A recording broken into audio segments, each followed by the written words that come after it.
கொள்ளவும். பக்தர்கள் தங்கள் புகார்களை திருக்கோயில் அலுவலகத்தில் தெரிவிக்கவும். భక్తர்கள் నవగ్రహத்திற்குள் పుదిరి పూக்கள். హాయ్ ఫ్రెండ్స్, ఈరోజు మనం రామేశ్వరం నుంచి 70 కిలోమీటర్ల దూరంలో ఉన్న దేవీపట్నానికి వచ్చాము. మనం ఇప్పటి వరకు భూమి మీద ఉన్న నవగ్రహాలను మాత్రమే చూసాము, కానీ దేవీపట్నంలో సముద్రంలో ఉన్న నవగ్రహాలను ఈరోజు మనం చూస్తున్నాము. అసలు చాలా బాగుంది ఫ్రెండ్స్. ఇంత మటుకు మనం నీటిలో నవగ్రహాలను చూడటం అనేది నేను మాత్రం ఇదే మొదటిసారి. ఇవి శ్రీరాముడిచే స్థాపించబడినవి ఫ్రెండ్స్. ఇవి నవపాషాణం అనే మిశ్రమంలో రాళ్ళ రూపంలో ప్రతిష్ఠించారంట. ఓకేనా ఫ్రెండ్స్.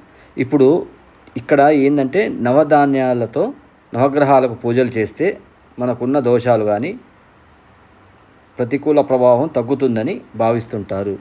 మేము కూడా అక్కడికి వెళ్ళి నవగ్రహాలకు పూజ చేయించాము.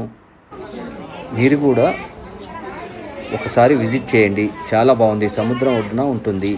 ఇది దేవీపట్నం, రామానంతపురం జిల్లా. రామేశ్వరం నుంచి 70 కిలోమీటర్లు ఉంటుంది ఫ్రెండ్స్. ఓకేనా ఫ్రెండ్స్. Okay, bye.